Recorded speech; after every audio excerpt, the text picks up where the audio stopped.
Hey friends, it's Chad Wakefield. Welcome back. Now we're going to talk about planning risk responses and ultimately managing your risk management plan.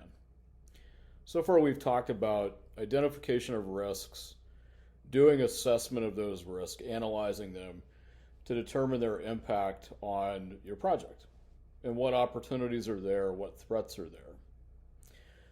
Hopefully, you've taken the opportunity to engage your team in the identification process and also the assessment, getting their input on how these risks might affect your strategic outcomes of your project and even your organization. The plan response process very much is about the creativity of the project manager and the project manager's leadership skills. Again, how much can you engage others to help you in this process so that you come up with good responses that are going to adequately manage risk, reduce them where you can, mitigate them where you can, and possibly even get rid of them. And again, your team is a huge, huge asset to you. There's lots of expertise around you. You just have to be willing to reach out to them and engage them. There's a couple of responses that are available to us, a couple strategies. One is to remove the risk altogether. Is there a component of the project that maybe isn't needed that's causing the risk that folks are concerned about? So that's a way of removing that risk altogether. You may actually take some scope or some functionality out of the project. Maybe you're creating another project in itself that's within your risk tolerance. But this particular project isn't the one to get too creative on and test the tolerances of your organization. So you maybe remove a risk, you remove some functionality from the project, you put it in the parking lot for future thought, future planning. Maybe it's another project. Maybe it's something you're just executing on. Reduction of impact. What can you do to reduce the impact of a potential risk? What steps can you take to limit the impact of a risk on your schedule and your time and your scope? Again, those are the triple constraints: time, cost, and scope, which feed into quality, specifications, just overall expectations of the project. What can you do to reduce impact? What can you do to reduce likelihood? What measures can you build in to prevent something from happening and prevent its impact? Could be meeting more frequently. It could be adding in some additional bandwidth on your team, not total transference, which we're going to talk about next, but just adding in some other folks to help support you and bring in some bandwidth, bring in some expertise. Transfer of the risk. It could be insurance, right? It could be actually taking out an insurance policy that will cover you against a specific risk item, and then the burden of the financial impact of that gets transferred to the insurer or the bonding company or whatever. Transference could also come in the form of hiring a consultant, hiring an outside contractor to help support you. Maybe your organization has done some very small renovation projects to some existing properties, and you've been able to self-manage those, almost act as your own GC. Now you're going to take on a much more complicated project, and you're going to have a lot of complexity and a lot of potential issues and costs and things you're just not used to dealing with. So you bring in a development partner maybe, so you're helping transfer some of the risk to them. You bring in a very skilled GC, an owner's rep. You bring in somebody to transfer off some of that risk, somebody that's going to shoulder some of the weight. Contingency plans. For all these risks that you've identified, what can you think of as a contingency plan to mitigate if something happens. And those contingency plans can be built actually off of all these things above. A contingency for a potential building systems function that maybe your maintenance folks were used to taking care of. The contingency plan is actually to bring in an outside maintenance contractor or vendor to deal with somebody that's got more expertise, has access to better materials, whatever it is. Your contingency plan could get into reducing likelihood. Right? If X, Y, and Z happens, then at a certain point that we've established, we're going to start meeting about this more frequently. We're going to be doing much more progressive elaboration on schedules, things like that. You may decide that you're going to accept a risk. Everybody's determined that that risk is inherent. It's going to happen. There isn't a lot you're going to be able to do about it.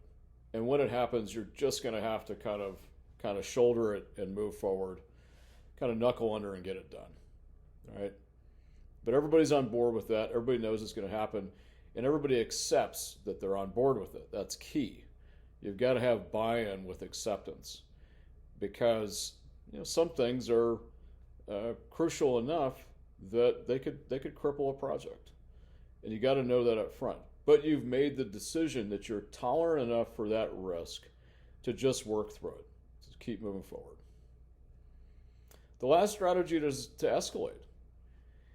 As a project manager, you may get to a point where, through all best identification and assessment and planning and trying to work through things, you've done the best you could to get through something, and you've made some achievements. But you've reached a point where now you're going to have to go to your sponsor or your executive leadership or your senior management, whatever it is, to seek approval for more help. It may be to have an assistant project manager come on to help you out. It could be to go out for more resources. It could be to shift resources within your organization, take people from one project and put them on yours, things like that. That's an escalation process, and that's very much a risk response strategy. So you might ask yourself, what does a risk mitigation plan look like?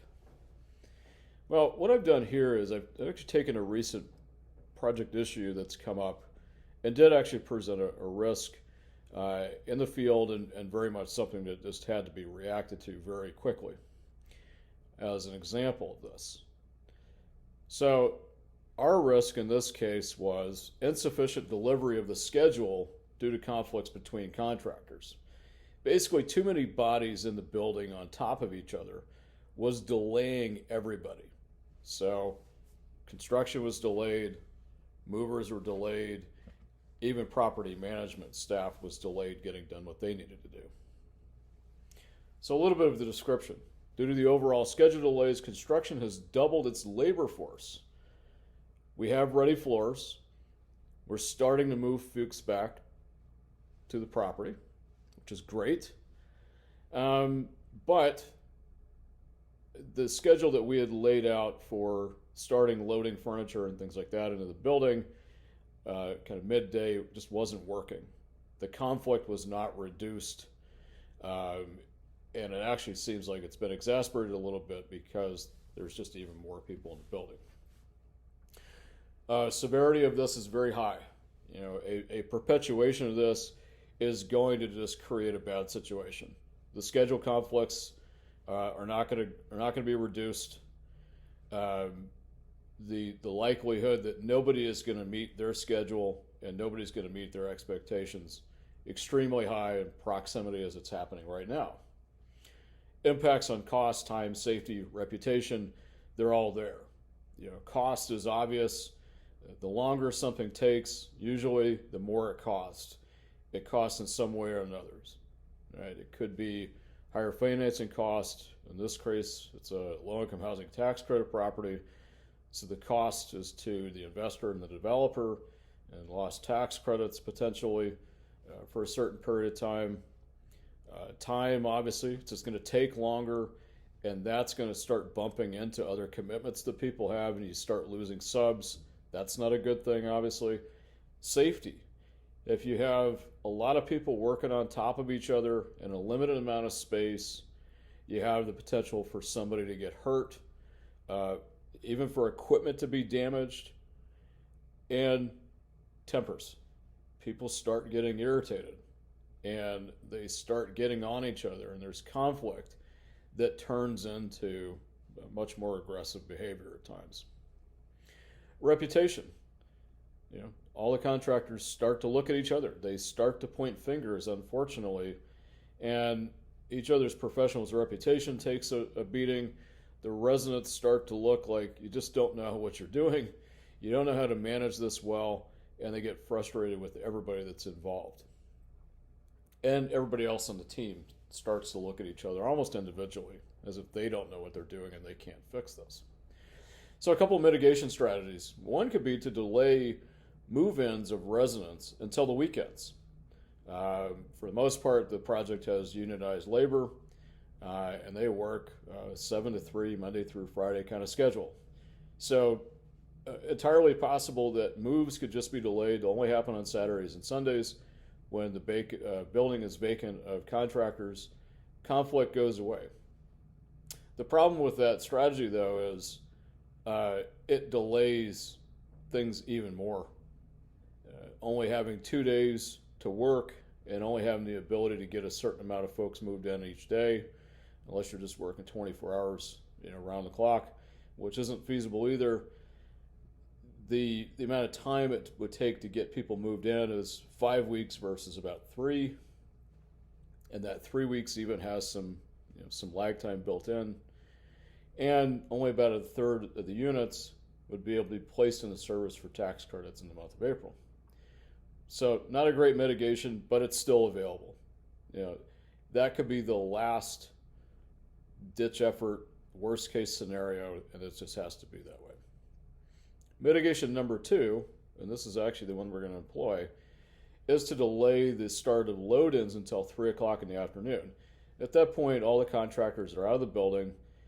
The moving crew has access to both elevators, a freight elevator and passenger elevator. The overall schedule for the movers stays on track. And ultimately, this should reduce conflict and frustration, finger pointing, and just kind of overall bad morale for everybody. Morale, with construction project, with any project, is a big deal. And it's something that's often overlooked as a risk. If we just keep pushing and pushing and pushing under the same plan, making absolutely no adjustments, morale is going to suffer. People start to wonder why they're even doing their project and why they're involved. They stop to enjoy what they're doing, and they just want to leave the team. They want to leave the team, they want to leave the project, they just want to be done with it. So this kind of a situation, morale is maybe the biggest issue. You start to lose your people, and you start to lose their good attitudes, and the project itself really just goes to shambles. So now I want to talk about how do you actually manage your plan. So we've taken a little bit of a dive into how to plan some responses. So how do you actually manage your plan now? Well, a couple of my pointers here are, and actually maybe let's start from the bottom up. I mentioned on the front end that risk response planning and then management it's really all about the project leader's creativity and their willingness to put their own ego aside and let others help them with the plan. Not just the planning piece of it, but also the execution of it. So a good first step for any leader in starting to manage their plan is to do an honest assessment of the plan each time it's reviewed. Is it working? What adjustments and opportunities are there to improve it? So that's a critical step, I think, overall. Always keep that in the front of mind. So it may be at the bottom of this list, but it actually might be the most important thing on it. Let's go back up to the top, though. So one of the tips in managing your risk response plan is to engage your stakeholders. Seek their feedback. Assess the feedback with an open mind and, again, a limited ego. You don't have to have all the solutions. And sometimes your solutions aren't very good. You're too disconnected from an issue. You don't have the expertise. You may not have the time to put just the adequate thought into something. So there's a lot of good feedback out there. You just have to go find it. And as a project manager, that's on you. You have to you have to own that. That's part of your responsibility. Give all your responses a date, and some kind of schedule with yourself to review them. So even if something is TBD, you're not sure when it's going to happen or when it might happen, set a check-in point, right? If something looks like it's really far off in the future, maybe set it to where you're reviewing that every couple of weeks. Does it still exist? Has it escalated? Has it already started to materialize much sooner than you thought it was? So build in those trigger points to evaluate. Build in an actual date to review it, and then follow that date. And don't beat yourself up if you're off by a day evaluating something that's far off in the future. If you say you're going to do it on a Wednesday and it slides to Thursday and it's something that's 6 months away, it's not a critical flaw. Don't beat yourself up and start to lose confidence. Bring your team in to manage the plan. Again, have your team be engaged with you in identifying, obviously, and then assessing risk, but then also developing responses and managing those responses. Delegate off responses to other folks. Delegate monitoring things to other folks, especially if it's an area that you have limited expertise in or even limited to desire to work your way through it. Your desire is to have a successful project, have a team feeling good about what they're doing, not necessarily doing all the tasks that are going to be required to manage that project and manage its risks. So look for ways to delegate off. Save some of your energy for the things that you're more fired up about getting done. And again, check your ego and open your mind.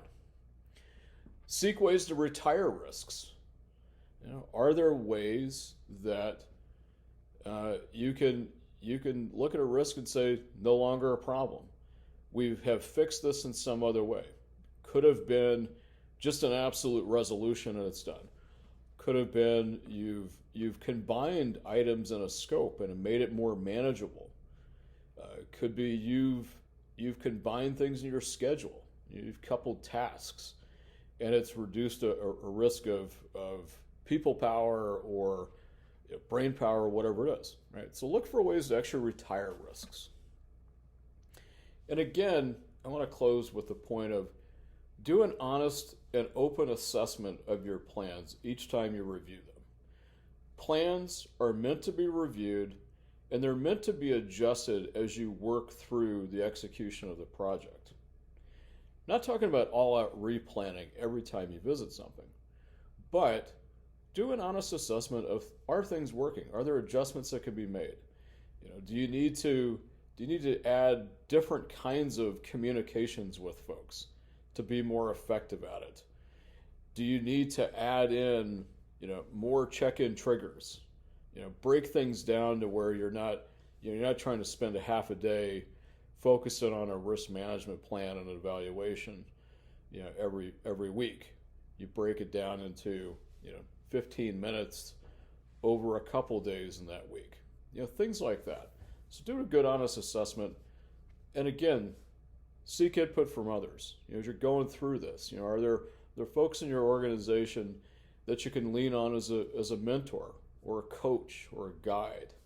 Right? All these things are really important in overall managing risk and risk response and ultimately the project.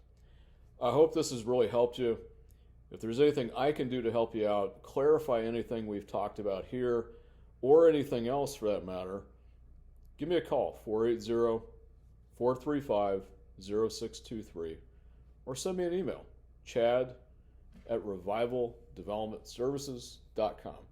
Thanks for watching. I really appreciate your time, and I really appreciate the opportunity to actually give this training because I feel it helps me, selfishly, makes me a little bit better of a project manager in the long run.